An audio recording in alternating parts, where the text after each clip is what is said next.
चलिए अब एक काम करते हैं, थोड़ा सा आगे बढ़ते हैं और हमारे साथ अब जुड़ रहे हैं कंप्लीट सर्कल के मैनेजिंग पार्टनर और सीईओ गुरमीत चड्ढा। गुरमीत जी, गुड आफ्टरनून। और गुरमीत जी को देखकर आपको लग रहा होगा कि दिल्ली में वाकई में थोड़ी ठंड बढ़ रही है, स्वेटर निकल आए हैं। गुरमीत जी, मार्केट में शानदार मोमेंटम था, आज थोड़ी सी प्रॉफिट बुकिंग, लेकिन आज के इस मूव को आप प्रॉफिट बुकिंग ही मानेंगे या समथिंग मोर? क्या व्यू है आपका? अनुज, गुड आफ्टरनून। देखिए अनुज, मैंने ये पहले भी हमारी चर्चा हुई है, इसमें सप्लाई इशू ज्यादा है। मुझे नहीं लगता इसका कुछ चाहे टेक्निकल ज्यादा अच्छे से बता सकेंगे, पर हम हर लेवल पे ही बिकवाली देख रहे हैं। इनफैक्ट चाहे वो जीएसटी कट हो, चाहे वो लेबर रिफॉर्म्स किया हो भारत ने, हम एटॉमिक एनर्जी बिल लाने की बात कर रहे हैं, इंश्योरेंस बिल आ रहा है। डिफेंस में अगर आप देखें तो एक्चुअली यूएस के साथ दो डील हुई हैं। यूएस नेवी के साथ एक 8,000 करोड़ की जो नेवल हेलीकॉप्टर्स का डील हुई है। इनफैक्ट आज गवर्नमेंट ने पार्लियामेंट में 4-4.5 हजार करोड़ एडिशनल स्पेंड की बात करी। उसके बावजूद प्रेशर, तो एक कहीं ना कहीं मुझे लगता है सप्लाई प्रेशर है मार्केट में, और ब्रेथ मार्केट की बहुत वीक है। उस वजह से शायद पोर्टफोलियो 26,000 जैसा नहीं दिख रहा है। निफ्टी के 500 स्टॉक्स में से केवल 175 स्टॉक्स ग्रीन में है। तो लगभग लगभग टू थर्ड मार्केट जो है नेगेटिव है, अगर आप टॉप 500 स्टॉक्स लें, जो कि 90% से ऊपर होता है मार्केट कैप का। तो इसलिए वो शायद ऑल टाइम हाई का फीलिंग भी नहीं आया। बट ये ग्राइंडिंग मार्केट है अनुज, और हमने देखा है कि जब सेंटिमेंट वीक होता है तो अच्छी न्यूज़ पे भी ज्यादा इम्पैक्ट नहीं पड़ता है। और जब पिछले साल बुल मार्केट था तो खराब न्यूज़ पे भी बाजार अच्छा कर रहा था। आई थिंक एक फेस है, आई एम श्योर एक स्टेज पे बिकवाली रुकेगी। दो तीन लेवल्स हैं जो मुझे लगता है ट्रैक करने चाहिए शॉर्ट टर्म में। एक तो बॉन्ड यील्ड्स हैं। जापान का 10 ईयर भी आज 81 के आसपास क्रॉस किया। उनका 30-40 ईयर जो यील्ड है वो ऑल टाइम हाई पे है। रुपी स्टेबलाइज नहीं हो रहा है, तो कहीं ना कहीं वो भी एक इम्पैक्ट डाल रहा है। 89.7, 89.8 के आज थोड़ा सा परेशानी वाली बात है वो। तो ये जो प्रेशर है तीनों तरफ से, बॉन्ड यील्ड बढ़ना, करेंसी प्रेशर आना, वो कहीं ना कहीं इक्विटी मार्केट पे भी रिफ्लेक्ट कर रहा है। तो वहां स्टेबिलिटी आना जरूरी है बाजार को, अगर एक नया हाई बनाना है। बट ओवरऑल जैसा मैं बोल रहा हूँ, रिफॉर्म्स हो रहे हैं, मैक्रो पिक्चर बहुत अच्छी इंप्रूव हो रही है, अर्निंग्स में इंक्रीमेंटल इंप्रूवमेंट आ रहा है। तो बाजार में बहुत ज्यादा नेगेटिव होने की जरूरत नहीं है। बाजार में बहुत ज़्यादा नेगेटिव होने की ज़रूरत नहीं है। ऑटो सेल्स के आंकड़े आए, गुरमीत जी आपने देखे होंगे, आई एम श्योर। एक एम और एक आयशर मोटर्स का हल्का सा डिसअपॉइंटमेंट है, बाकी सब नंबर्स काफ़ी शानदार हैं। आपकी प्रेफर्ड पिक्स क्या होंगी यहाँ पर? अनुज, सारे होलसेल नंबर्स अच्छे हैं। अगर आप इवन टाटा मोटर्स देखें, वो नंबर भी अच्छा है, सीवी का नंबर भी अच्छा है, जो कि टाटा मोटर्स ने भी पीछे कुछ समय से जो है थोड़ा सा सॉफ्ट परफॉर्मेंस दिया था, डिसअपॉइंट किया था। उसके अलावा मैंने बजाज के नंबर देखे, वो नंबर अच्छे हैं, टीवीएस के नतीजे अच्छे हैं।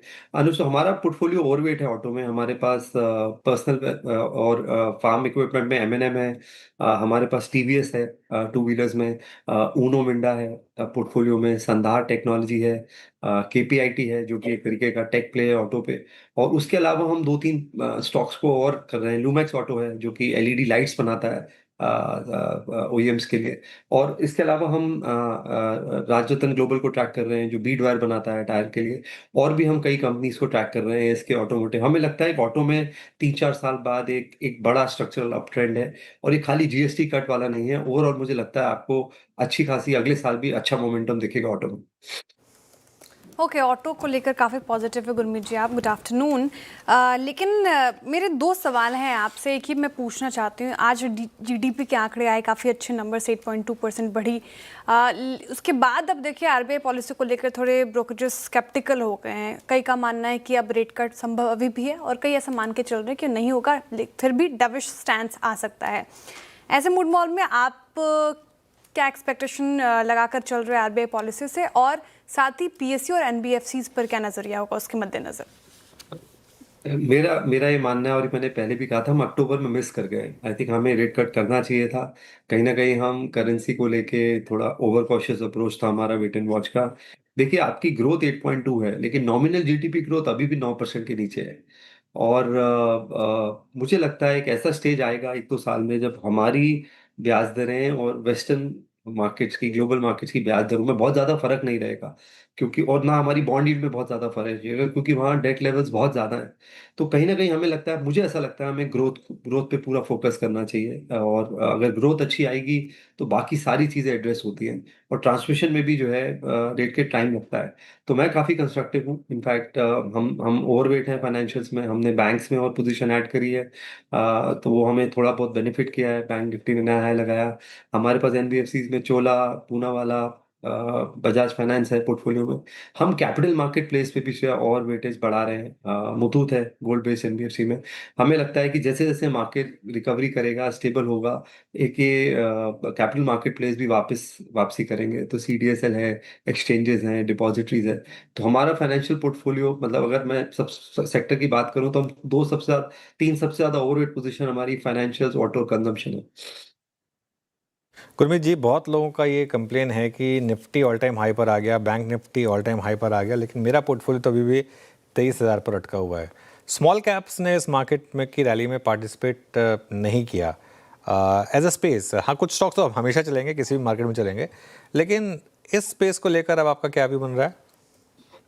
सो अनुज, हम बॉटम अप स्टॉक पिकिंग में हैं और वैल्यू चेन इन्वेस्टिंग करते हैं। कुछ एक पॉकेट्स में अच्छी अपॉर्चुनिटीज हैं, जैसे अगर आप कुछ केमिकल कंपनीज देखें, तो वहाँ पे मुझे लगता है कि ऑलरेडी पिकअप होना शुरू हो गया। हम नवीन फ्लोरिन में देखा, जब नतीजे अच्छे आए, मुझे लगता है कहीं ना कहीं हमें, जैसे फॉर एग्जांपल जेजी केमिकल्स अच्छा लगता है, जो कि जिंक डाइऑक्साइड में है। उसका एंड यूज टायर है, और थोड़ा बहुत फार्मा और हाउसिंग रिलेटेड प्ले है, और कैश रिच कंपनी है। उनका दहेज प्लांट अगले साल पूरा कमर्शियलाइज़ हो जाएगा, वो ऐड करेगा, और 3 साल में मुझे लगता है यहाँ से रेवेन्यू डबल हो सकता है, वैल्यूएशंस रीज़नेबल है। सिमिलरली हमें ऑटो में कुछ छोटी एंसिलरीज़ हम ट्रैक कर रहे हैं, काफ़ी अच्छी अपॉर्च्युनिटीज़ वहाँ पे हमको दिखाई दे रही हैं। हमें आईटी भी अच्छा लग रहा है, स्पेशली मिड कैप आईटी। जैसे ही ट्रेड डील होगी, जैसे ही थोड़ा-सा सेंटिमेंट ठीक होगा, थोड़ा-सा मॉडरेशन आएगा एआई वाले ट्रेड में, मुझे लगता है आईटी काफ़ी अंडर ओन्ड है। तो वहाँ मौके हमको लग रहे हैं। और इसके अलावा हम सिलेक्टिवली कुछ छोटे-छोटे कंजम्पशन आइडियाज़ देख रहे हैं, हॉस्पिटैलिटी स्पेस में, ट्रैवल टूरिज़्म स्पेस में। तो हम सिलेक्टिवली देख रहे हैं, हम ऐसे बाइफरकेट नहीं कर रहे हैं लार्ज, मिड और स्मॉल। और पर बहुत बहुत जगह अच्छा शार्प करेक्शन है। कुछ-कुछ स्मॉल कैप्स 40-50% गिरे हैं 1 साल में, डिस्पाइट मार्केट बीइंग एट 26,000। तो अच्छी अपॉर्च्युनिटीज़ है। थोड़ा-सा अगर आप कॉन्ट्रेरियन हो सकते हैं, थोड़ा-सा अगर आप ग्राइंड और कर सकते हैं बाज़ार को, तो रिस्क रिवॉर्ड बहुत अच्छा है। हाँ, अच्छा तो है, लेकिन काफ़ी पेशेंस टेस्ट कर रहा है गुरमीत जी, जैसा कि आप बता भी रहे थे कि बाजार में बहाल, लेकिन पोर्टफोलियो है बेहाल। टूरिज्म की बात की आपने, और आज से शीतकालीन सत्र भी शुरू हुआ। विंटर टूरिज्म को लेकर प्रधानमंत्री मोदी ने बयान भी दिया है। टूरिज्म के लिहाज से अगर स्टॉक स्पेसिफिक हो पाए गुरमीत जी आप, तो कौन से होटल स्टॉक्स आपको अच्छे लग रहे हैं? तो से हमारे पास इंडियन होटल्स और लेमन ट्री है। इसके अलावा हम सिलेक्टिवली और स्टॉक्स भी रिव्यू कर रहे हैं। इंटरग्लोब एविएशन है जो रिलेटेड है। आज हालांकि थोड़ा प्रेशर है, क्योंकि एयरबस का थोड़ा सा अपडेट आया था कि बहुत सारे एयरक्राफ्ट इम्पैक्ट हुए हैं। एक जो सॉफ्टवेयर अपडेट था, बट वो 90% हो गया है, तो मुझे लगता है ये टेम्पररी प्रॉब्लम है। ऑयल प्राइसेस वेल बिहेव्ड है। वेडिंग सीजन काफी बड़ा है, फिर इसके अलावा ओवरऑल हॉलिडे सीजन होता है लास्ट क्वार्टर, तो वो एक स्पेस अच्छा लग रहा है। और इसके अलावा हम और भी कंपनी ट्रैक कर रहे हैं। एक्सीगो को हम ट्रैक कर रहे हैं, हम देख रहे हैं। रेडगेन को ट्रैक कर रहे हैं, हालांकि अभी हमने ऐड नहीं किया है इस स्टोरी में। तो ओवरऑल जो एक्सपीरियंशियल इकोनॉमी है, जहाँ जिसे आप डिस्ट्रिक्ट इकोनॉमी या आउटबाउंड इकोनॉमी बोलते हैं, जहाँ आप एक्सपीरियंसेस के लिए स्पेंड करना चाहते हैं, हम उसको लेके काफी कंस्ट्रक्टिव हैं। ओके, उसको लेकर काफ़ी कंस्ट्रक्टिव हैं।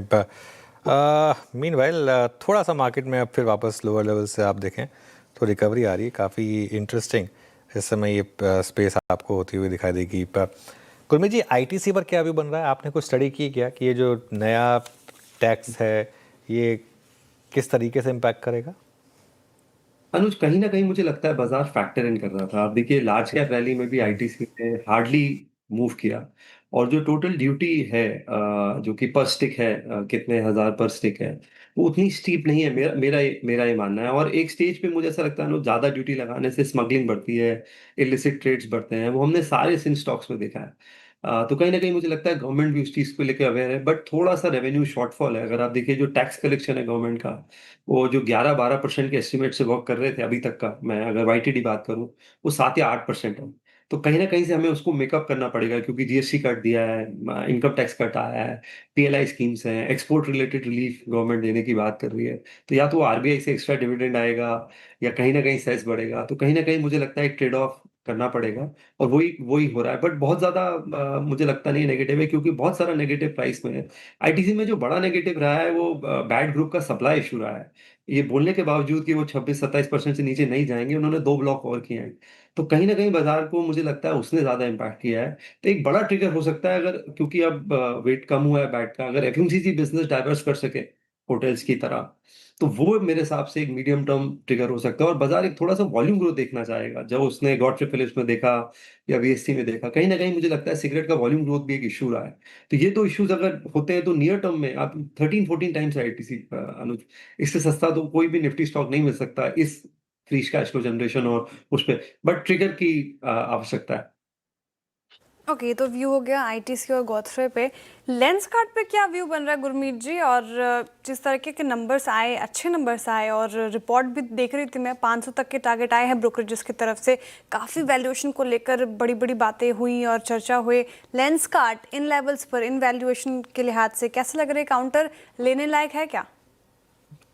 श्रेया, मुझे उनकी यूनिट इकोनॉमिक्स बहुत अच्छी लगती है। मैंने पर्सनली एक बार घर में अपनी वाइफ के लिए उनको बुलाया था टेस्टिंग के लिए, तो आई थिंक टेस्टिंग से लेके और उनको बाइफोकल लेंस की ज़रूरत थी। उन्होंने लगभग ऑलमोस्ट 30 आवर्स के उसमें डिलीवर किया था। तो आई थिंक टेक साइड पे, यूनिट इकोनॉमिक्स साइड्स पे ऑलमोस्ट 70-80% ग्रॉस प्रॉफिट पे बहुत अच्छा है।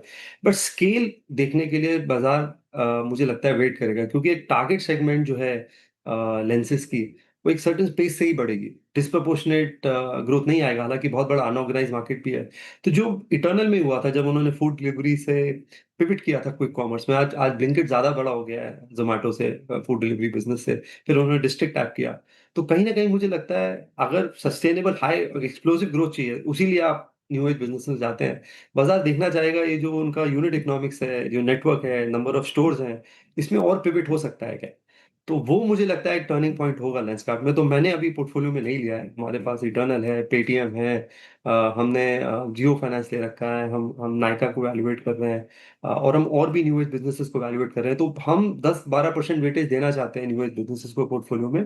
लेंसकार्ट अभी उसमें नहीं है, बट हम ओपन टू हैं अगर अगर वो नंबर्स में देखना शुरू दिखाई देना शुरू होता है। ओके, ठीक है, वैल्यूएशन कर रहे हैं आप लेंसकार्ट को लेकर। बहुत शुक्रिया गुरमीत जी आज हमारे साथ जुड़ने के लिए और तमाम सवालों के इतने अच्छे तरीके से जवाब देने के लिए बहुत शुक्रिया आपके वक्त के लिए।